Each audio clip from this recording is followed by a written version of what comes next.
I do think there's a chance it doesn't pass. They are trying to ram it through as quickly as they can, likely in the middle of the night tonight, because every day that this bill hangs out there, it becomes less popular. As you noted, by almost a 2-to-1 margin, the American people hate this piece of legislation because it's going to represent the biggest transfer of wealth and money from the poor and the middle class to the rich in the history of the country.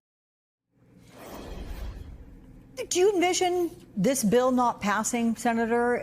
I mean, a lot of people in the first hour of this broadcast have said it's going to pass. Not only that, sir, out of the Senate, that it will pass through the House and wind up on the president's desk, whether it's July 4th, as he has requested, or July 14th.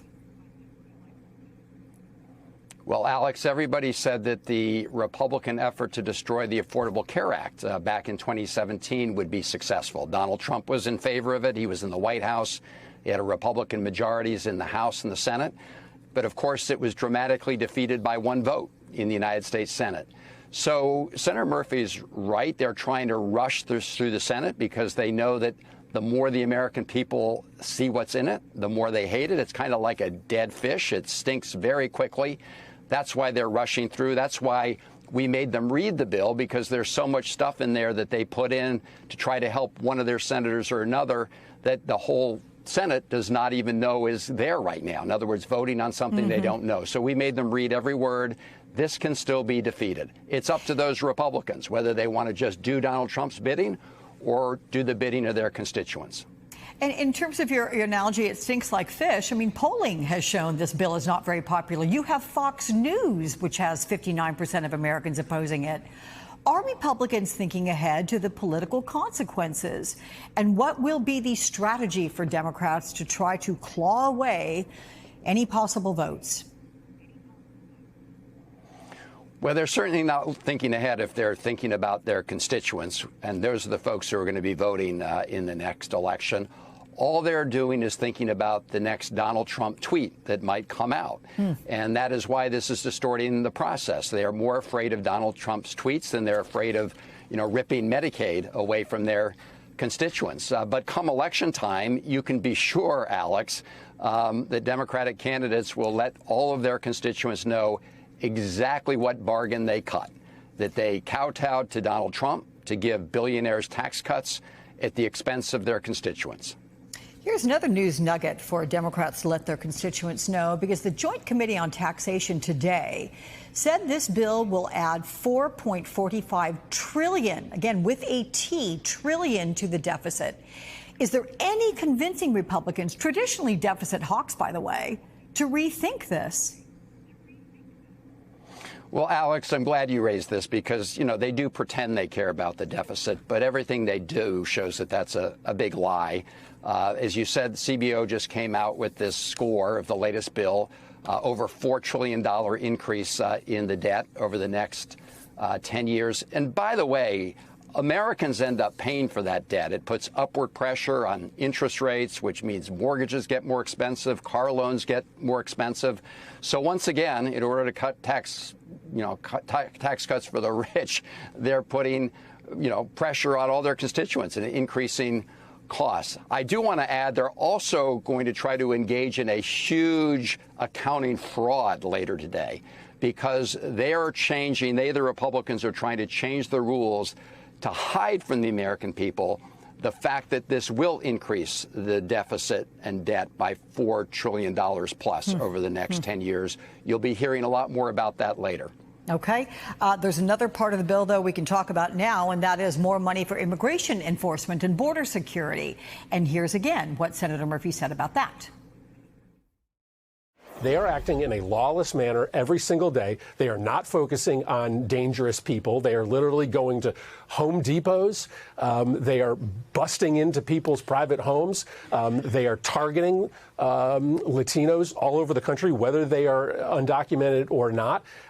This isn't about trying to keep the country safer. So if and when, sir, this bill passes, can Congress at all control how this new infusion of money is used? Can the Senate work to make sure the administration keeps making broad immigration sweeps in this manner? Oh, that will be very hard. So make no mistake, Republicans voting for this bill are essentially giving a blank check to the Department of Homeland Security, to this lawless Department of Justice. As Senator Murphy said, Donald Trump told the American people he was going to focus on people who were here who were threats to public safety, right, who had criminal records. What they've engaged in is this huge dragnet of people who've been working in our communities for years and years, contributing to our communities. That's who they're primarily going after right now. And unfortunately, this bill will give the Trump administration even more resources to big, beautiful bill. The mega policy bill is facing some hurdles, though. Several Republican lawmakers not satisfied with some of the changes in the bill. But the question is, how do the American people feel about it? That's why we've got our CNN chief data analyst, Harry Enton, here to run the numbers. All right, Harry, how do Americans feel about the big, beautiful bill? Yeah, if we're talking about adjectives, how about they think it's awful, they think it's horrible, and to quote our colleague Charles Barkley, terrible, terrible, terrible. What are we talking about here? Well, let's take a look at the net favorable rating on the big, beautiful bill. I don't just got one poll for you, Omar. I got 5 of them, and the net favorable rating, minus 19 points, Washington Post, minus 20 points, Pew Research Center, Fox, minus 21, Quinnipiac University, minus 26, KFF, minus 29. You don't have to be a mathematical genius to know that when the net favorable rating of your bill is somewhere between minus 19 and minus 29 points, that it is not a positive bill as viewed by the American public. The American public at this particular point hate the big, beautiful bill. As far as they're concerned, it's not a big, beautiful bill. It's a big, bad bill. I always appreciate when you hold back, Harry. I know, I try. As people have learned more about the bill, I mean, obviously we're still in these stages working out individual pieces, and we'll see where this ends up. But as people have learned about it, has that popularity changed at all once they get more details? No, Omar. We have Quinnipiac University. They hated it in early June when the net favorable rating was minus 26 points. And look at where we are in late June. It's the same, minus 26 points. The more they learn about this bill, they hate it just as much. I've been going through the historical books and trying to find a piece of legislation that looks more likely than not to pass and seeing if there is one as unpopular as the big, beautiful bill. And the bottom line is, Omar, I can't find one. This one is in the history books, and for all of the wrong reasons as far as the American public is concerned. So why is this bill so unpopular? Why is this bill so unpopular? Well, I think Republicans would argue that this bill is supposed to help out the American people and their family. But the American people disagree with that idea. All right, Trump's policies and your family, help or hurt? The big, beautiful bill. Just 23% say help. How about 49%? 49% say hurt.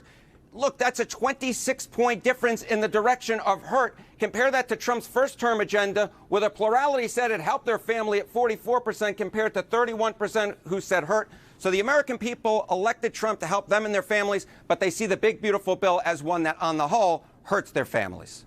All right. Helpful perspective as we work through the individual details of where the Senate negotiates. As someone who was willing to stand up to the extremes of his party, and if you read between the lines in this statement, it almost sounds like he's tired of doing that again and again. Now, the context of this, Alex, is hard to miss, because this comes one day after he announced that he's not supporting President Trump's so-called one big beautiful bill. His opposition came as a little bit of a surprise, because he had always been on the board. He's on the finance committee that was drafting this major piece of legislation, but he said the Medicaid cuts simply go too far for his state of North Carolina. Tillis had always tried to balance the need to appeal to the conservative base, to the Trump base, the MAGA base, whatever you want to call it, with being seen as somewhat of a moderate, someone who swing voters, someone who independents can trust and can support to not be completely partisan. So that's his vision. That is his outlook. And it's a big deal, a huge deal for the Senate, given that he is now a free agent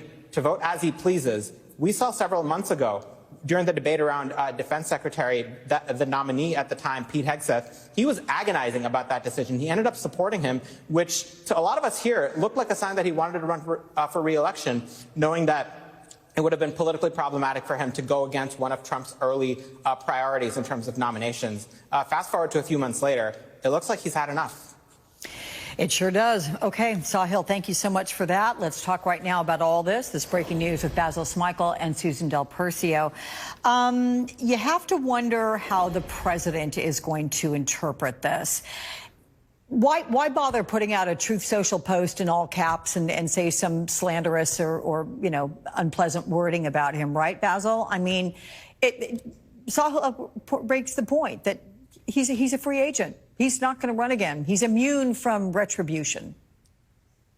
Well, I think that Trump only thinks in retribution terms, right? So, so on the one hand, Trump's going to continue, attack him and sully the name and do everything he can to drag the guy through the mud, I would imagine, no matter what he does. And Tillis is a right to say, that doesn't work for me. He could have made a quality of life decision. Maybe it really truly was that. Mm-hmm. But the reality is that, you have a situation that people just find incredibly toxic. Trump's quote unquote big, beautiful bill is a poison pill, right? Because first of all, it hasn't passed yet. But now that it's under debate in the Senate, sunlight is going to hit it. People were caught off guard in the House, including members of the Republican Party that voted for the friggin' bill, guys. We got to remember this. Marjorie and other people voted for the bill and now say if provisions aren't removed, and those provisions remain, that they're out because they didn't read it the first time. Then they found out that either they had disagreed with something or that enough constituents disagreed with it that they worry about a primary or losing the seat or whatever, that now they're like, well, I'm against the bill. And God knows, again, Republicans didn't read it. They did not read the bill they supported. It's one thing to, I guess, read a bill and vote against it, or not read a bill and vote against it, because it leaves everything the same, I guess. But to vote for something and not have read it, right? And now that it's going to go through a lengthy debate in the Senate, because that's what's happening. Yesterday was just an open debate. It's nowhere near done yet. People are going to see it. News reporters are going to see it. People on the floor are going to talk about it, and it will cause issues. Somebody's going to be like, oh my goodness, wait, I wasn't paying attention, and that's really in there?